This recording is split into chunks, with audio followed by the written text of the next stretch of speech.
यहाँहरू सबैलाई जय मसी। आज चाहिँ म तपाईँहरूसँग क्यारोलको विषयमा कुराकानी गर्न लागिरहेको छु र विशेष तपाईँलाई थाहा छ यतिखेर मानिसहरूले विभिन्न चर्चहरूले विभिन्न ठाउँहरूमा क्यारोल खेलेको दृश्यहरू तपाईँले भिडियोमा हेर्नुभएको छ, देख्नुभएको छ र तपाईँ आफै पनि पुग्नु भएको छ होला। क्यारोल के हो भन्ने तपाईँलाई लाग्ला। कतिचोटि तपाईँले साँच्चै नै हामीले हेर्दाखेरि देउसी भैली खेले जस्तै त होइन भन्ने पनि लागिरहेको छ। देउसी र भैलीभन्दा क्यारोल फरक भए पनि हामी नेपाली समुदायमा नेपाली सम्प्रदायबाट आएकोले कता कता त्यही नै हो कि जस्तो पनि देखिँदो रहेछ। हामीले खेलिरहेको क्यारोल अनि त्यहाँ उठाइएको भेटी कतै क्यारोल भेटी उठाउनकै लागि त खेलिएको होइन भन्नेहरू पनि धेरै छन् अनि हामीलाई पनि त्यो लाग्न सक्छ। तर क्यारोल के हो भन्ने कुरा तपाईँ र मैले बुझ्न आवश्यक छ।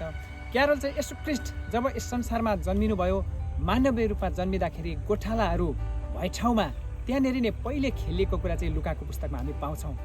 तर आधुनिक समाजमा चाहिँ क्यारोल अहिले फेरिएर विभिन्न रूपमा भइसकेको छ। नाचगान, रमाइलो, उत्सव भइरहेको छ र यो हुनुमा कति मानिसले विरोध गर्छन्, कति मानिस खुसी हुन्छन्। म मेरो तर्फबाट तपाईँलाई भन्नुपर्ने कुरा चाहिँ जेसुकै हामी गर्छौँ तर परमेश्वरको महिमाको लागि गर्छौँ भने त्यो ठिक छ भनेर हामीले भन्नुपर्ने र बुझ्नुपर्ने हुन्छ। हामी परमेश्वरको महिमाको लागि गर्दैछौँ, परमेश्वरको महिमा हामीले गरेको कामबाट हुँदैछ भने त्यो राम्रो हो। क्यारोलहरू अहिले गाउँ गाउँमा खेलिँदै टोल टोलमा खेलिरहेको छ र यो चाहिँ एउटा सुसमाचार प्रचारको लागि पनि भइरहेको छ। तर कति मान्छेले यसलाई साँच्चै नै हामीले हिन्दू परिसमाजमा देखेको, तिहारमा देखेको देउसी भैले जस्तै पनि बनाइरहेका छन्। भेटी दिने तरिकादेखि लिएर अरू धेरै कुरा पनि त्यस्तै त्यस्तै देखिन्छ। तर यो चाहिँ गलत हो होइन भन्नेतिर हामी जानु हुँदैन, किनभने हामी नेपाली समुदायमा छौँ र हामीसँग भएको पुरानो कल्चरका केही कुराहरू आउनु स्वाभाविक हो।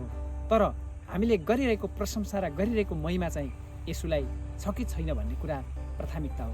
त्यस कारणले आज मानिसहरूले यसु प्रभुलाई महिमा गरिरहेका छन्, परमेश्वरको सुसमाचार यही बहानामा प्रचार गरिरहेका छन्, गाउँ गाउँमा गएर क्यारोल खेलिरहेका छन्, गाइरहेका छन्, नाचिरहेका छन् र यो उत्सवमा रमाइरहेका छन् भने हामी अझै धेरै खुसी हुनुपर्छ, किनभने हाम्रो परमेश्वरको महिमा र परमेश्वरको सुसमाचार चाहिँ प्रचार भइरहेको छ।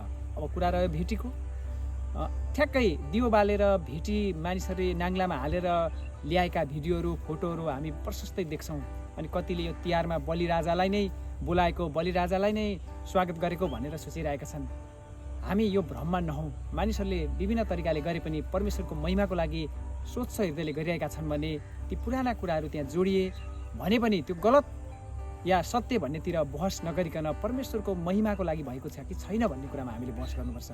चर्चहरू धेरै छन्, समुदायहरू धेरै छन् र धेरै सम्प्रदायका आफ्ना व्याख्या हुन सक्छन्। कतिले जे कुरालाई पनि विरोध गर्ने बानी हुन्छ, कतिले त्यसैलाई पोजिटिभ लिएर अगाडि जाने बानी हुन्छ। हामीले हाम्रो परमेश्वरलाई महिमा गर्ने कुरा, परमेश्वरलाई प्रशंसा गर्ने कुरा नै रोज्नुपर्छ। क्यारोल देउसी भैले खेले जस्तो होइन, त्योभन्दा महान कुरा हो र पैसा उठाउनको लागि गरिएको होइन भनेर धेरै मान्छेले प्रश्न गर्छन्। मानिसहरूले जब येशू ख्रीष्ट जन्मिँदै हुनुहुन्थ्यो त्यही बेलामा त्यहाँनिर पहिलो खेलिएको क्यारोलमा अर्थात् त्यहाँ पहिले नै परमेश्वरको महिमा गरेको कुराहरू हामी लुकाको पुस्तकमा जब पाउँछौँ अनि त्यहाँ सुन्दुक, मुर्र र भेटीहरू चढाएको कुरा पनि हामी पाउँछौँ। हाम्रो परमेश्वरलाई उहाँको जन्मदिनमा तपाईँ जे सक्नुहुन्छ त्यो भेटीले स्वागत गर्नुहोस्।